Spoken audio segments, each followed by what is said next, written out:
요한이 전한 거룩한 복음입니다. 그날 곧 주간 첫날 저녁이 되자 제자들은 유다인들이 두려워 문을 모두 잠가놓고 있었다. 그런데 예수님께서 오시어 가운데에 서시며 평화가 너희와 함께 하고 그들에게 말씀하셨다. 이렇게 말씀하시고 나서 당신의 두 손과 옆구리를 그들에게 보여주셨다. 제자들은 주님을 뵙고 기뻐하였다. 예수님께서 다시 그들에게 이르셨다. 평화가 너희와 함께. 아버지께서 나를 보내신 것처럼 나도 너희를 보낸다. 이렇게 이르시고 나서 그들에게 숨을 불어넣으며 말씀하셨다. 성령을 받아라. 너희가 누구의 죄든지 용서해 주면 그가 용서를 받을 것이고 그대로 두면 그대로 남아있을 것이다. 주님의 말씀입니다.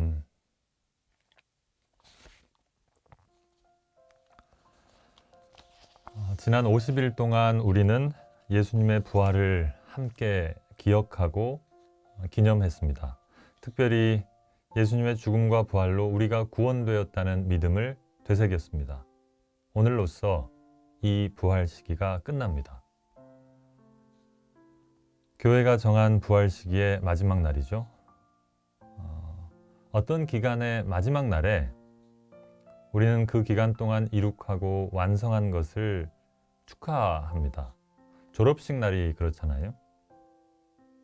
학교 다니는 동안에 공부하고 또 배우고 한 것들을 그 기간이 끝나는 날 확인을 받고 기뻐하고 축하하는 날이죠.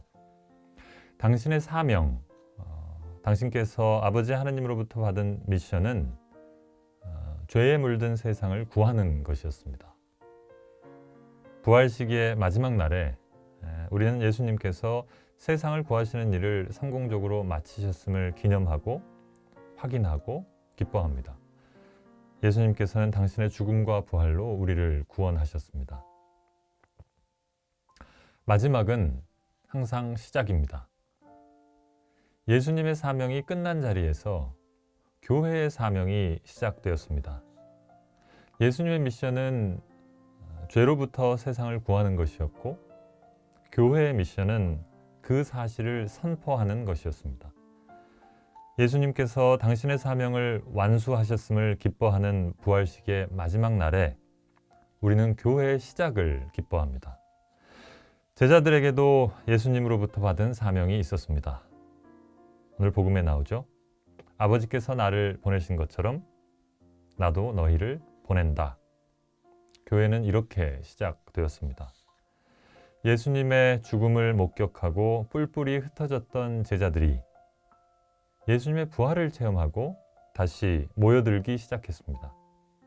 하느님의 백성들이 모여서 교회가 생겨나기 시작했습니다. 제자들이, 하느님의 백성들이, 교회가 일하기 시작했습니다.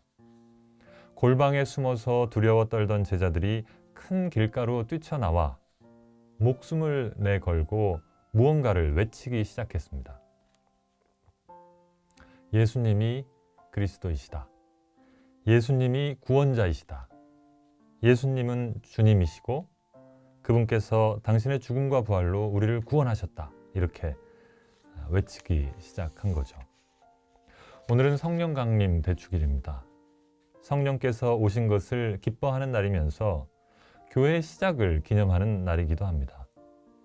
예수님께서는 이 기쁜 소식을 전하는 일을 제자들에게 맡기시고 성령을 보내주셨습니다. 성령께서 제자들에게 머물러 계셨습니다. 성령께서 함께 하시면서 제자들을 도와주셨기에 제자들은 예수님께서 세상을 구원하셨다는 이 소식을 전할 수 있었습니다. 교회도, 우리들도 제자들의 사명을 나눠받았습니다. 우리도 복음을 선포해야 할 사명을 받았습니다. 미사가 끝날 때 주님과 함께 가서 복음을 전합시다. 그렇게 사제가 초대하면 여러분들은 하느님 감사합니다 라고 응답합니다. 복음을 선포하라고 하신 주님 감사합니다 이렇게 대답을 하시는 겁니다. 예수님이야말로 우리를 구원하신 분이라는 진리를 전해야 하는 사명이 우리에게도 있습니다. 그리고 이 땅에 오신 성령께서는 교회 안에서, 우리 안에서 활동하십니다. 우리에게 주어진 이 사명을 수행하기 위해서는 성령의 도우심이 필요합니다. 우리 각자는 저마다 성령의 선물을 받았습니다. 성령에 힘입지 않고서는 아무도 예수님은 주님이시다 할 수 없습니다 라는 말씀이 있잖아요. 제가 사제로서 자주 복음 나눔을 하고 강론을 합니다만 솔직히 어떤 때는 제가 신부니까 배운 대로 또 해야 할 말을 해야 하니까 뭐 이렇게 할 때가 있습니다.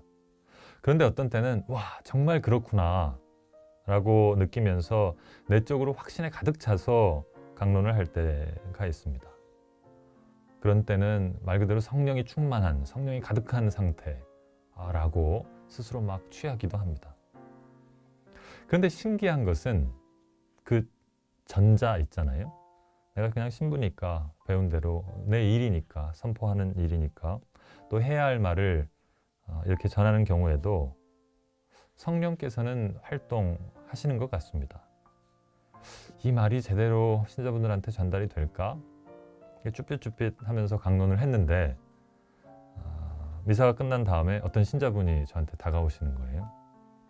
얼굴이 환해져서 다가오셔요. 사실 말씀이 신부님 오늘 강론 말씀 덕에 제가 정말 큰 은총을 받았습니다. 이렇게 말씀을 하신 거죠. 나는 쭈삣쭈삣 그냥 덤덤히 이렇게 뭔가를 나눠드렸는데 이분은 그것에 큰 뭔가를 느끼시고 감동을 하신 거죠. 성령께서 뭔가를 하신 겁니다. 말이 통한 거죠. 이런 때에 저는 성령께서 교회 안에 활동하시는 것을 종종 느끼곤 합니다. 성령께서 활동하시면 어떤 말도 소용없었던 그런 딱딱하게 굳은 마음이 풀립니다. 성령께서 오시면 당신께로부터 돌아섰던 그런 차디찬 마음이 뜨거워집니다. 가야 할 길에서 벗어나 있다는 사실을 깨닫고 당신께로 돌아오기 위해서는 성령의 도움이 필요합니다. 성령은 우리를 살아있게 합니다. 우리의 생기를 돋우시는 분이죠. 우리가 좌절하고 낙심했을 때 성령께서 우리를 격려하고 위로하십니다. 어떤 때 여러분들은 성령께서 여러분 안에 혹은 교회 안에 활동하고 계시다고, 우리를 도와주고 계시다고 느끼시는지요? 부활의 기쁜 소식을 성령의 도우심에 힘입어 내 주위 사람들에게 전할 수 있는 용기를 청하면서 그런 하루 되시기를 함께 기도합니다.